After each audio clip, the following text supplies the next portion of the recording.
ఈ వీడియో చూస్తున్న వారికి నమస్తే అండి. మన ఛానల్ని సబ్స్క్రైబ్ చేసుకోండి, లైక్, షేర్, కామెంట్ చేసుకోండి. ఈరోజు సమాచారం తెలుసుకుందామండి.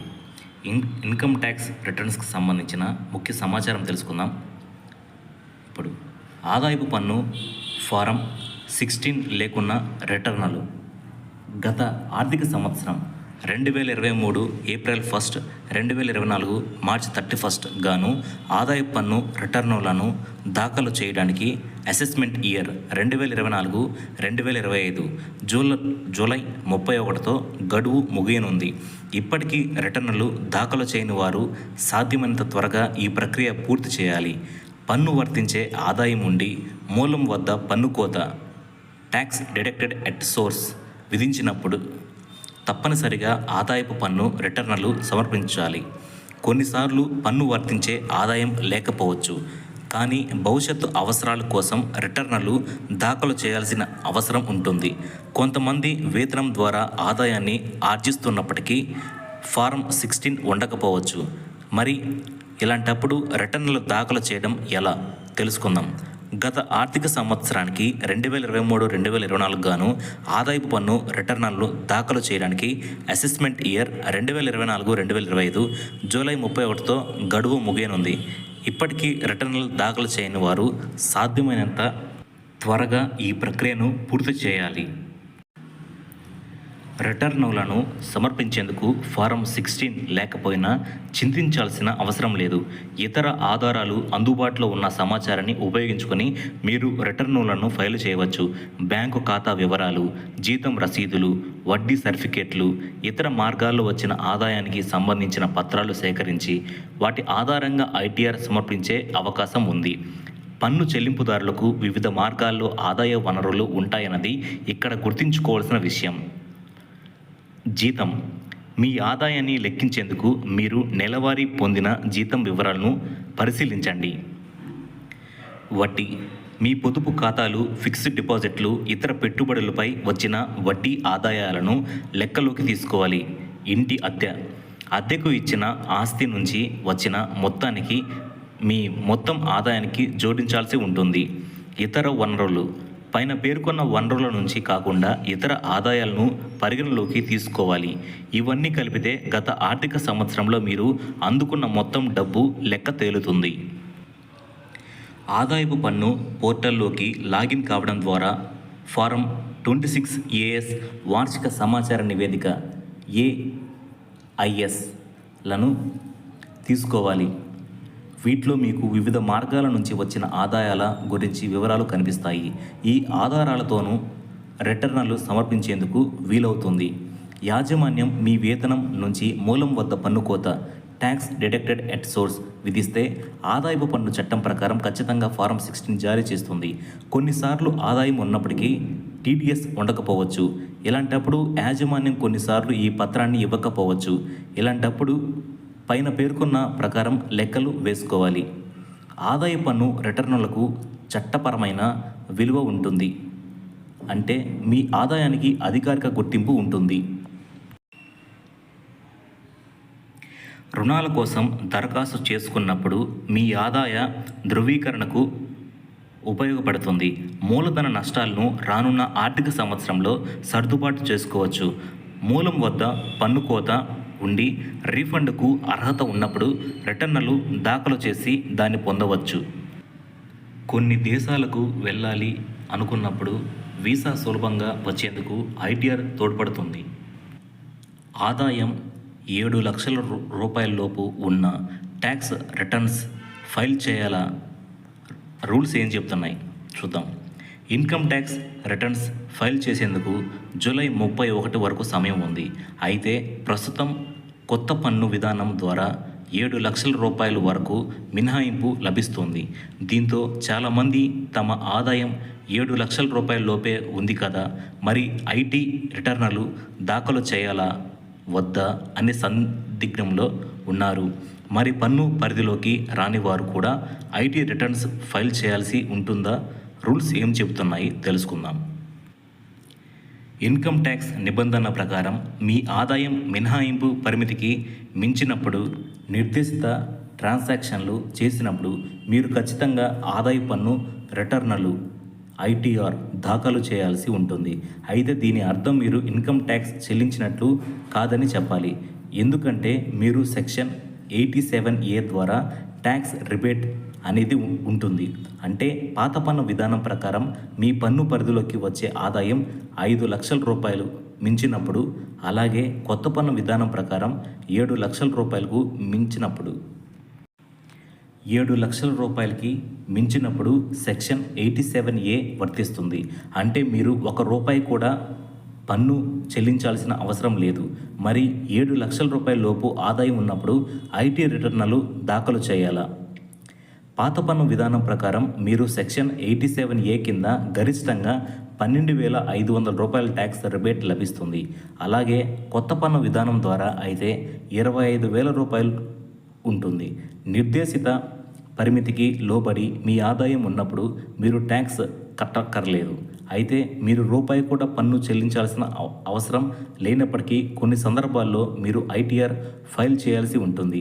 సాధారణంగా చాలామంది పన్ను చెల్లించాల్సిన అవసరం లేనప్పుడు ఐటీఆర్ ఫైల్ చేయాల్సిన అవసరం లేదని తప్పుగా భావిస్తుంటారు. ఉదాహరణకు మీ ఆదాయం ఎలాంటి డిడక్షన్లు చేయనప్పుడు, సాధారణ మినహాయింపు పరిమితికి మించినప్పుడు ఐటీఆర్ ఫైల్ చేయాల్సి ఉంటుందని పన్ను నిపుణులు సూచిస్తున్నారు. పాత పన్ను విధానం ప్రకారం బేసిక్ మినహాయింపు పరిమితులు 60 ఏళ్లలోపు వారికి ₹2,50,000, 60 నుంచి 80 ఏళ్ల వారికి ₹3 లక్షల, 80 ఏళ్ళు పైబడిన వారికి ₹5 లక్షల ఉంది. కొత్త పన్ను విధానంలో అయితే ఇది ₹3 లక్షల వరకు ఉంటుంది. ఉదాహరణకు మీ నికర పన్ను ఆదాయం ₹4,25,000 ఉందనుకుందాం. ఇప్పటికీ ఈ ఆదాయం 2 పన్ను విధాలుగా చూసుకున్నారు. ₹5 లక్షల, ₹7 లక్షల లోపు ఉంటుంది. మీరు ₹1 కూడా పన్ను చెల్లించాల్సిన అవసరం లేదు. అయితే మీ గ్రాస్ టోటల్ ఇన్కమ్ అనేది ₹2,50,000, ₹3 లక్షల లిమిట్ దాటింది కాబట్టి మీరు ఐటీఆర్ ఫైల్ చేయాల్సి ఉంటుంది. మరో ఉదాహరణలో మీ పన్ను పరిధిలోకి వచ్చే ఆదాయం ₹7,50,000 ఉందనుకుందాం. మీకు స్టాండర్డ్ డిడక్షన్ ₹50,000 వస్తుంది. అంటే ఇప్పుడు కూడా మీరు ట్యాక్స్ కట్టక్కర్లేదు. అయినప్పటికీ మీరు ఐటీఆర్ ఫైల్ చేయాల్సి ఉంటుంది. మరోవైపు మీరు ఉద్యోగం చేస్తూ మీ ఆదాయం ₹5,50,000గా ఉందనుకుందాం. మీకు ₹50,000 స్టాండర్డ్ డిడక్షన్స్, సెక్షన్ 80C మినహాయింపు, ఇతర డిడక్షన్లు మొత్తం ₹1,10,000 మినహాయింపు పొందవచ్చు. ఇప్పుడు క్రిమిలేయర్, నాన్ క్రిమిలేయర్ సంబంధించిన విషయాలు తెలుసుకుందాం. BC backward class. ఇందులో క్రిమిలేయర్, నాన్ క్రిమిలేయర్ అని 2 కేటగిరీలు ఉంటాయి. అవి ఏంటో ఇప్పుడు చూద్దాం. వెనుకబడిన తరగతుల సంక్షేమ శాఖ సంచాలకులు సర్కులర్ ద్వారా మనం తెలుసుకున్న విషయాలు. తేదీ 28/7/2014 ద్వారా జీవో నెంబర్ 20 వెనుకబడిన తరగతుల సంక్షేమ శాఖ తేదీ 31/10/2017పై సూచనల ప్రకారం కేంద్ర రాష్ట్ర ప్రభుత్వంలో పనిచేస్తున్న బీసీ సాధారణ ఉద్యోగులకు మరియు ఉపాధ్యాయులకు క్రిమిలేయర్ వర్తించదు. అదేవిధంగా గ్రూప్ 3, గ్రూప్ 4 స్థాయిలో మొదట ఉద్యోగం నియామకం పొంది ప్రమోషన్ ద్వారా జిల్లా అధికారి వారి వార్షిక ఆదాయం 8 లక్షలు దాటిన మీరు కూడా క్రిమిలేయర్ కింద రారు. వారి పిల్లలు కూడా ఓబీసీలుగా పరిగణించబడతారు. ఐఏఎస్, ఐపీఎస్, ఐఎఫ్ఎస్, గ్రూప్ 1 ఉద్యోగాల్లో నియామకం పొందినవారు, తల్లిదండ్రులు డైరెక్ట్గా గ్రూప్ 2 ఉద్యోగంలో నియమించబడినవారు, తల్లిదండ్రుల్లో ఒక్కరైనా గ్రూప్ 2 ద్వారా ఉద్యోగంలో మొదట నియామకం కాబడి గ్రూప్ 1 స్థాయి ఉద్యోగముకు ప్రమోషన్ పొందినవారు పిల్లలు మాత్రమే క్రిమిలేయర్గా పరిగణించబడతారు. సాధారణ ఉద్యోగులు, ఉపాధ్యాయులు వారి వార్షిక ఆదాయము 8 లక్షల రూపాయలు దాటిన వారి పిల్లలకు క్రిమిలేయర్ వర్తించదు. అంటే వాళ్ళు నాన్ క్రిమిలేయర్ అని అర్థం. కానీ కొంతమంది సిబ్బందికి క్రిమిలేయర్పై సరైన అవగాహన లేక సాధారణ బీసీ ఉద్యోగులు ఉపాధ్యాయుల వార్షిక ఆదాయము 8 లక్షల రూపాయలు దాటిందని వారి పిల్లలకు ఓబీసీ సర్టిఫికేట్లు ఇవ్వడం లేదు. అందువలన వారి పిల్లలకు కేంద్ర మరియు రాష్ట్ర ప్రభుత్వ ఉద్యోగాలలో, కేంద్రీయ విశ్వవిద్యాలయాల్లో, ఐఐటి, ఇంజనీరింగ్, మెడికల్ ఇతర కోర్సులలో రిజర్వేషన్లు కోల్పోతున్నారు. కావున అధికారులకు ఈ విషయము తెలిపి తగిన సర్టిఫికేట్ పొందవచ్చు. ఇప్పుడు ఇంటరిమ్ రిలీఫ్ అంటే ఏమిటో తెలుసుకుందాం. ప్రస్తుతం మనం ఆర్పిఎస్ 2022 స్కేల్స్లో ఉన్నాం. ఆర్పిఎస్ అంటే రివైజ్డ్ పే స్కేల్స్. అసలు ఎందుకు ఇలా స్కేల్స్ రివైజ్డ్ చేస్తూ ఉంటారు? వాస్తవానికి మనకు పిఆర్సి అనేది జీతం పెంచే ఒక ప్రక్రియగా పరిగణలోకి తీసుకుంటాం. వాస్తవానికి ఉద్యోగుల జీతభత్యాలు పెంచే ప్రక్రియ కాదు ఇది.